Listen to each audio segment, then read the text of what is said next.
What's up everyone, coming at you with our picks on every single NBA game for Wednesday, February 14th. This video is sponsored by StumpTheSpread.com, where you can get all of our best picks and predictions on every major sport. We have a massive Valentine's Day slate to cover today. Hit that thumbs up button, let's keep this hot streak going. Subscribe to the channel if you're new so you don't miss out on our daily videos. Big welcome to all the new subscribers out there, we appreciate you. And don't forget to comment below with any questions or bets on today's slate. I read and respond to every single comment. Now, let's dive into our first game of the day, a matchup between the Atlanta Hawks and the Charlotte Hornets. The Hawks came into this one fresh off a 10-point loss at home against the Chicago Bulls. Not ideal, not really what we were looking for in that game. Atlanta had been playing better. They're dealing with some injuries right now. Okongwu is out at least a week due to a toe injury, so he's not going to be back until after the All-Star break. Other than that, they're relatively healthy. Capella is listed as out. Is he really going to miss this game? It appears so. Yes, he's listed out with a groin injury, so he's not going to be available for this one. Not having their big man kind of sucks. Against Charlotte, is it a huge deal though? We are going to have to wait and see. The Hornets come into this game fresh off back-to-back wins. Yeah, you heard that right. The Hornets beat the Grizzlies, not that crazy, but then they went and beat the Indiana Pacers. Pretty wild. We're seeing the Hornets do this without LaMelo Ball. Really, it was good defense that won them this game. Holding the Pacers to only 102 points is pretty crazy stuff. Halliburton was out there, he just was not hitting his shot. We're looking at this game being around a 7-point spread with Atlanta being the favorites. Do we think Atlanta can bounce back and win against the Hornets? Well, the Hawks are pretty terrible, 9-16-0 against the spread when they're playing on the road. The Hornets are not very good playing at home against the spread. They're 12-16. This is not going to be one of our bigger leans. I think we slightly lean Atlanta since the Hornets are in a letdown spot, but this will not be one of our bigger bets. This is a big slate, so we can choose our spots. Miami heads to Philadelphia to take on the 76ers. The Heat come into this game without Jimmy Butler. He's out for personal reasons. The Heat are fresh off a tough game playing at Milwaukee. Miami is only 2-4-1 against the spread playing on the no rest this season. Philly is 11-16-0 playing at home, so that's a pretty good mark. Obviously, most of those games came with Joel Embiid available. The 76ers have not been having a good time with their big man out, but they have won their last two in a row. A premier win they just got was taking down the Cavaliers, playing in Cleveland, grinding out a 2-point win. That's a big deal. They snapped the Cavs' 9-game winning streak. This team is finally looking to get back on track. They have to figure out how to exist without having Embiid. He's probably just going to be back for the playoffs if he's back at all.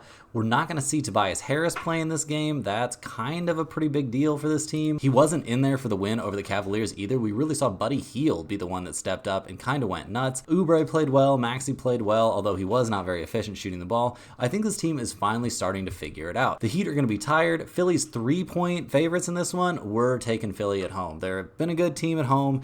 Yeah, a lot of that's with Embiid, but they're finally starting to figure it out. We're riding with a kind of red-hot 76ers. The New York Knicks head to Orlando to take on the Magic. New York comes into this game fresh off of a loss to the Rockets, a 2-point loss. Not great, not what we were looking for. There was a blown call at the end of that game, so that's pretty unfortunate. We see the Knicks coming into this game 14-12-1 against the spread playing on the road. They're 6-0-6 against the spread when playing with a rest advantage, and that's what they're going to have in this one. The Orlando Magic just lost last night to the Oklahoma City Thunder. They did not keep that game close. Not a great look. Orlando, they're kind of all over the place. They're not having a good time against the better teams, so that's not a great sign for a team that really wants to compete in the Eastern Conference playoffs when they roll around. That being said, the Magic are 16-7-0 against the spread when playing at home. That's a fantastic number, and now they're in a bounce back spot against a Knicks team that is far from at full health right now. Obviously, Julius Randle is still out. OG's out. We see DiVincenzo and Hartenstein both listed as day-to-day. Right now, this is basically a pick'em game. We've got Orlando -1. We're going to jump on that. We don't love that they're playing against the Knicks, obviously, but Orlando at home in a bounce back spot after playing so bad against the Thunder, kind of getting embarrassed. Right now, they look like they should be healthy for this game, so we're riding Orlando. This could be one of our bigger plays of the night.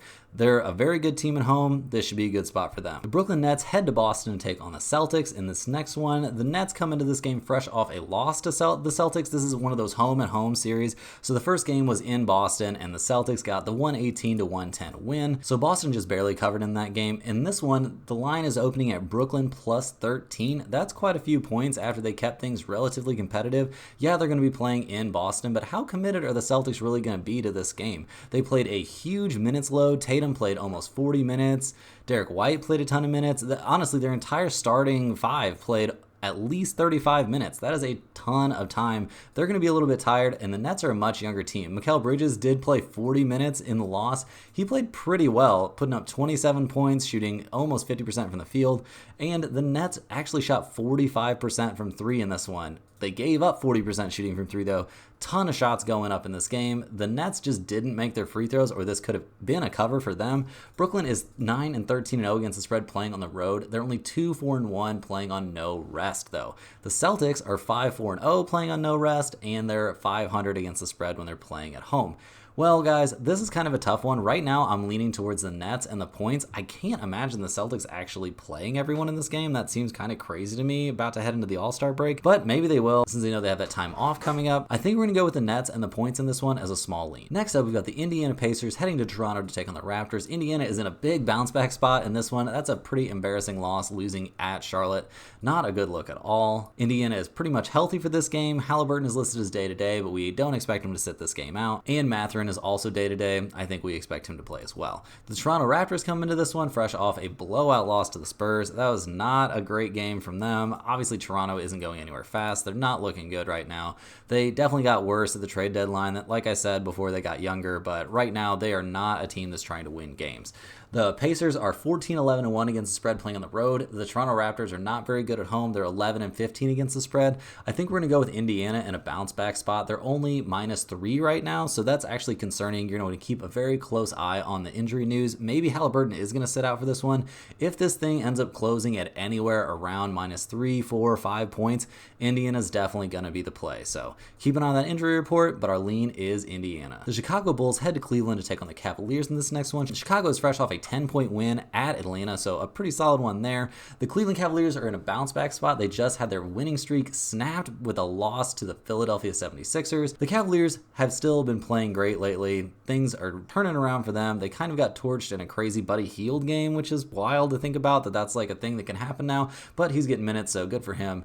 The Bulls are relatively healthy coming into this game. We saw Caruso sit out the last one, which you would think would make things tough on them, but not so much. They found a way. They pulled it out, beat a much better team. Caruso listed as day-to-day for this one. I kind of think we'll see him come back, but maybe that toe issue is more serious than we thought. The Cavaliers, they're healthy. They're going to be in bounce-back territory in this one. Chicago is 14-13 against the spread playing on the road. Nothing crazy there. Cleveland is 13-12-1 against the spread playing at home, but they've been playing so much better lately. Right now, Cleveland comes into this one -9 points. That seems a little steep to me. I think we're going to take Cleveland. I don't think it'll be one of our bigger plays of the night, though. That is a lot of points against a Bulls team that's been playing well lately and keeping it close against even some tougher opponents. Our lean, and it's a slight one, is Cleveland to get the win and cover. But do we see this as one of our bigger plays of the night? As of right now, we do not. The Houston Rockets head to Memphis to take on the Grizzlies. Houston comes into this game fresh off of a win over the Knicks. A pretty solid win, but there was some definite controversy at the end. This Houston team still isn't healthy. We see Alperen Sengun, at least, is now off the injury report. He's looking ready to go, but Van Vliet's not going to be back, and we don't really know when he's going to be back. So this team is without its best player. That's not great. You could make a case that Sengun is their best player. He's definitely going to be, but right now they could really use Van Vliet out there to run the offense. The Grizzlies come into this game. They are not doing so hot. As you would expect, this team continues to flounder. They only scored 87 points in a loss to the Pelicans their last time out. They are riding a several-game losing streak. They're not healthy. They're not going to get healthy. There's really not a lot of positives to take out of this season for Memphis. Nothing's going their way. This is not the season they had in mind. Sure, Ja miss in the beginning was going to be tough, but they thought they could hold it together, but the injuries have just ravaged this roster. I don't think we're going to see them keep this close against Houston. Right now, Memphis is +4. I think we see the Rockets go out and get the win and cover in this one against a terrible opponent. Houston has not been good playing on the road, or at least not good against the spread, but Memphis has been terrible at home. Also, they're only 9-16 against the spread playing at home. This is only a 4-point spread. We're taking the Rockets in this one. The Washington Wizards head to New Orleans to take on the Pelicans. Washington comes into this game close off a competitive loss at Dallas. They kept it within 8 points there at the end, so that's another cover for the Wizards on the road. The Pelicans come into this game fresh off of a very weird 96-87 win over the Grizzlies. The Pelicans have not broken the 100-point mark in their last 2 games, which is pretty weird, but they've gotten wins in both of them, so maybe they're just more committed on the defensive end. We see Daniels out with a torn meniscus. That sucks for the Pelicans. Zion is listed as day-to-day with his constant foot issue, so we don't really know if he'll play in this game or not. I think he is a real, true, questionable designation for this one. The Wizards are fully healthy right now and have been shockingly good against the spread playing on the road. I think they're just such a big underdog all the time that they keep covering these big numbers. Right now, Washington is 17-9-1 against the spread playing on the road. New Orleans is 15-10-0 against the spread when they're playing at home. Right now, the Wizards are getting 12.5 points. I think we're going to ride this trend, guys. I'm pretty sure we're going to be in the Wizards in this one, plus 12.5. This could end up being one of our bigger plays in the night if we can get any sort of real concrete news on whether or not Zion's going to play. If Zion is not going to play and this stays over 10, it's going to be one of our biggest plays of the night. Does betting on the Wizards feel good? No, but sometimes you got to do it. You got to listen to the numbers and do what they tell you. The San Antonio Spurs head to Dallas to take on the Mavericks. Wemby comes into this game fresh off a monster triple-double using blocks as one of his numbers in a blowout win over the Toronto Raptors. The Spurs are 13-15 against the spread when playing on the road. Not a great number. They haven't really been looking that good lately. That was a crazy game against Toronto. Maybe this team is finally going to start utilizing its best player, but I think his teammates, the team around him, is just too selfish. Wemby's not going to get a chance to go off again, or I'll at least be very surprised to see that. The Mavs come into this one fresh off a 5th straight win. They've been playing great. Maybe their best ball of the season now that they're getting healthy. Dallas is only 12-17 against the spread when playing at home, though. Not a great number. Right now, the Spurs are getting 11.5 points. I think this is a letdown spot for them. I think we see Dallas get the blowout, win and cover, playing at home against the San Antonio team, and Wembanyama, who's going to be looking to press a little bit. He's going to be trying to come up with similar numbers again, pushing for another triple-double. I don't think he gets it in this one. We're going to take the Mavs to get the blowout win and cover. The next game on our slate is the Lakers playing at the Utah Jazz. The Lakers come into this game fresh off a blowout win over the Pelicans. The Lakers always seem to dominate that matchup, and the Jazz come into this game fresh off back-to-back losses. Utah has been having a little bit of a hard time lately. They've actually dropped 5 of their last 7, but they have wins against the Thunder and the Bucks in there, so you can't really tell with this team. Sometimes they're amazing, sometimes they're not so amazing. They could not hold Curry or Thompson in check in their loss their last time out. The Lakers are only 11-16-0 against the spread playing on the road, and they're 2-7-0 playing on no rest. The Lakers come into this game fresh off a game at home against Detroit, so they're going to have to travel from LA to Utah. Not a long flight, but still, they're traveling, they're on no rest. LeBron and AD don't love playing on no rest, and with the All-Star break coming up, I don't know, maybe we could even see some of them sit out. The Jazz are a near league best 18-7 against the spread when playing at home, but they are insane. They are 9-2-0 against the spread when playing on a rest advantage. When they have a rest advantage, they are absolutely lights out. Utah is only a 4.5 point favorite right now. We are jumping on the Utah Jazz. This could be one of our biggest plays of the night. Jump on this one early. There's no telling if LeBron and AD will play at this point, but I don't think it will really matter. They're going to be exhausted. They're heading to the All-Star break. They're not going to be thinking about this game. Definitely take the Jazz in this one. Sacramento Kings head to Denver to take on the Nuggets tonight. The Kings played last night a tough game against the Phoenix Suns. Sacramento is 16-11-1 against the spread playing on the road, so very solid, but they're not so good on no rest. They're only 2-5-0 against the spread on no rest. The Nuggets come into this game struggling. They've lost 2 in a row, falling at the Kings and at the Bucks, and now they have to take on the Kings again. This is a weird spot. Denver is 500 playing at home against the spread, so not so great. We just saw Jamal Murray go down. It's actually coming out that he's expected not to play in this game against the Kings, so we're going to see the Nuggets be pretty short-handed. Weirdly enough, I think this is a good spot for the tired Sacramento Kings. They're going to be pretty exhausted in this game. Right now, it looks like they're going to be getting 5.5 points. If this stays anywhere near plus 5.5 for the Kings, we're definitely taking Sacramento. Jamal Murray's not playing. This is a slam dunk spot. Make sure you keep an eye on that injury report. Make sure he's actually not playing, but if he is not, we're going to slam it on the King. The Sacramento team has done well against Denver. They just won in this matchup only a few days ago in a blowout. I think they get it done again in this one, especially if they're getting that many points. So keep an eye on all these injury reports leading up to game time. Watch out for that line movement, but we are definitely loving the Kings here. The Detroit Pistons coming off a tough game against the Lakers, head to Phoenix to take on the Suns. Both these teams are playing on no rest. They both played last night. The Suns had a tough matchup against the Kings. Pistons have been playing much better lately. They really seem to have found new life here after the trade deadline and after getting some dead weight off of the roster.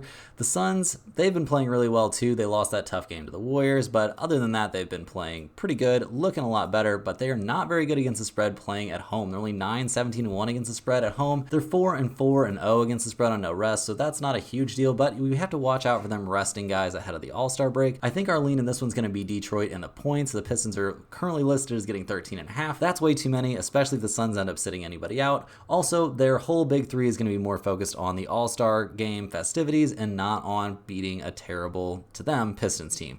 definitely take Detroit and the points in this one. In our final game of the night, the LA Clippers head to Golden State to take on the Warriors. The Clippers fell apart late to get blown out by 21 points against the Timberwolves in their last game, and now they get to take on Golden State. The Warriors come into this game fresh off a solid, almost statement-like win over the Utah Jazz. We saw Klay finally come back and play well. Draymond Green made a half-court buzzer beater shot. That's pretty wild, pretty rare, not something you expect to see from Draymond Green.